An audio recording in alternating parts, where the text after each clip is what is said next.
Hello বন্ধুরা, আমি তোমাদের কাজল ম্যাম জ্ঞানজ্যোতি কোচিং সেন্টারের পক্ষ থেকে তোমাদের সকলকে জানাই স্বাগত।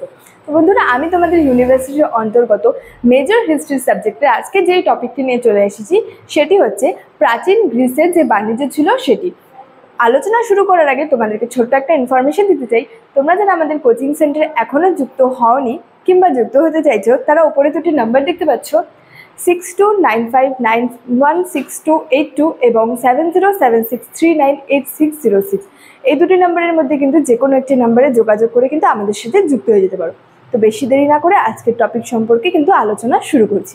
তো আজকের টপিক বললাম যে প্রাচীন গ্রিসের যে বাণিজ্য ছিল সেই বাণিজ্য সম্পর্কে বলবো। তো এই সম্পর্কে বলেছেন যে বিয়সীয়র কবি হেজিয়ড তার নানা লেখায় কিন্তু গ্রিকদের যে বাণিজ্য ছিল এবং যে বিদেশ যাত্রার বিরুদ্ধে যে মতামত, তিনি কিন্তু সেই মতামত প্রকাশ করেছেন। কিন্তু তার মতামত প্রকাশ করলেও কিন্তু নানা কারণে যে সুপ্রাচীন গ্রিস ছিল বা প্রাচীন যে গ্রিস ছিল তার বিভিন্ন নগররাষ্ট্রে কিন্তু ব্যবসা বাণিজ্যের কিন্তু গুরুত্ব আরোপ করতে হয়েছিল। এবং গ্রিক নগর রাষ্ট্রগুলি মূলত যেহেতু সমুদ্র বেষ্টিত হওয়ার কারণে বা সমুদ্র বেষ্টিত ছিল, তার কারণে কিন্তু জলপথেই তার বাণিজ্যের যে প্রসার ছিল সেই প্রসারটি কিন্তু খুব বেশি ছিল। এবং যে বাণিজ্যের প্রসারের কারণে গ্রিকরা শিখেছিল সেখানে যে বড় বড় নৌকা নির্মাণের বিভিন্ন কৌশল এবং যে নোঙর ব্যবহারের পদ্ধতিগুলি ছিল সেগুলি শিখেছিল কিন্তু গ্রিকরা বাণিজ্যিক প্রসারের কারণে। তারপর বলছে যে খ্রিস্টপূর্ব ৫ম শতকে গ্রিসের ৩টি নগররাষ্ট্র প্রধান বাণিজ্যিক শক্তি হয়ে উঠেছিল। মানে খ্রিস্টপূর্ব ৫ম শতকে গ্রিসের যে তিনটি নগররাষ্ট্র ছিল প্রধান বাণিজ্যিক কিন্তু শক্তি হয়ে উঠেছিল। সেই 3টি নগররাষ্ট্র ছিল হচ্ছে কোরিন্থ, ইজিনা এবং এথেন্স। এই 3টি নগররাষ্ট্র কিন্তু ছিল। তারপরে বলছে যে এদের মধ্যে এই 3টি যে নগররাষ্ট্র ছিল, এই 3টি নগররাষ্ট্রের মধ্যে প্রথম স্থানে ছিল হচ্ছে কোরিন্থ। এই 3টি নগররাষ্ট্রের মধ্যে প্রথম স্থানে ছিল কোরিন্থ। এবং তার যে বৃহৎ নৌবহর থাকায় কিন্তু সমগ্র যে কোরিন্থের উপসাগর এবং যে পূর্ব দিকের যে স্যারোনিক যে উপসাগর, স্যারোনিকে কিন্তু তার যে আধিপত্য সেটি কিন্তু স্থাপিত হয়েছিল।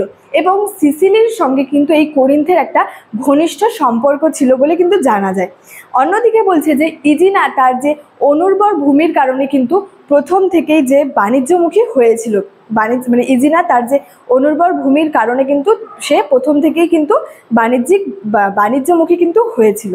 তারপর এথেন্সে বাণিজ্য জগতে প্রবেশ করে যে পিসিস্ট্রেটাস বা গোষ্ঠীর কারণে, পিসিস্ট্রেটাস যে গোষ্ঠী ছিল সেই গোষ্ঠীর শাসনকালে কিন্তু এথেন্স বাণিজ্যের জগতে প্রবেশ করেছিল।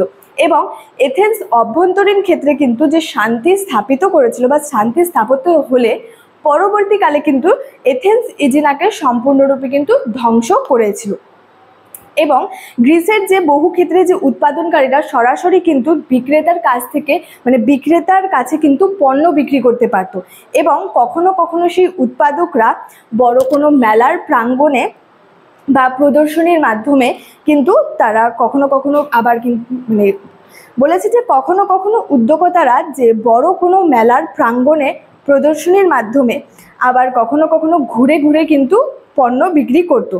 তারা কিন্তু উৎপাদকের যে বড় মেলা ছিল সেই বড় মেলার প্রাঙ্গণে প্রদর্শনীর মাধ্যমে আবার কখনো কিন্তু ঘুরে ঘুরে কিন্তু অন্য জায়গায় কিন্তু পণ্য বিক্রি করতো। তারপরে বলা হয়েছে যে এথেনীয় এমনকি প্রাচীন গ্রিসের সমগ্র বাণিজ্য ধারায় নানা দেশের সঙ্গে কিন্তু নিবিড় সম্পর্ক গড়ে উঠেছিল। এথেনীয় যে ছিল সেখানে কিন্তু প্রাচীন গ্রিসের সমগ্র যে বাণিজ্য ধারায় কিন্তু বিভিন্ন দেশের সঙ্গে কিন্তু তাদের যে নিবিড় সম্পর্ক সেটি কিন্তু গড়ে ওঠে। যা বলা হয়েছে এখানে যে খাদ্যশস্যের জন্য তারা সম্পর্ক গড়ে ওঠে যে বাইজান্টিয়াম, মিশর, ইতালি, সিসিলি প্রভৃতি দেশের সঙ্গে। খাদ্যশস্যের জন্য কিন্তু তাদের বিভিন্ন জায়গায় সম্পর্ক গড়ে উঠেছিল। বলা হয়েছে যেমন বাইজেন্টিয়াম, মিশর, ইতালি, সিসিলি প্রভৃতি দেশের সঙ্গে তাদের খাদ্যশস্যের জন্য কিন্তু সম্পর্ক গড়ে উঠেছিল। তারপরে বলা হয়েছে যে মাইলেশিয়ার সঙ্গে কিন্তু সম্পর্ক গড়ে উঠেছিল পনির আমদানির কারণে সেখানে কিন্তু মাইলেশিয়ার সঙ্গে তাদের কিন্তু সম্পর্ক গড়ে উঠেছিল।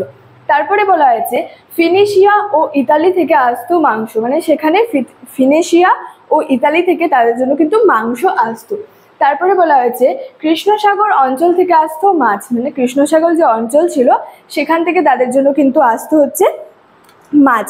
এছাড়াও যে সাইপ্রাসের এছাড়াও মানে ছিল সেখানে হচ্ছে সাইপ্রাসের তামা, সাইপ্রাসের কাঠ, ইংল্যান্ডের টিন, আরবের যে সুগন্ধি এবং যে ওষুধগুলি ছিল সেগুলি, সাইরিনের যে মশলাপাতি ছিল সেগুলি এবং মিশরের কাজ, এবং যে স্কাইথিয়ারের কৃতদাস ছিল প্রাচীন গ্রিসের বাজারে, যার কিন্তু ব্যাপক চাহিদা ছিল। মানে স্কাইথিয়ারের যে কৃতদাসরা ছিল মানে কৃতদাস ছিল তাদের কিন্তু প্রাচীন গ্রিসের বাজারে ব্যাপক চাহিদা ছিল।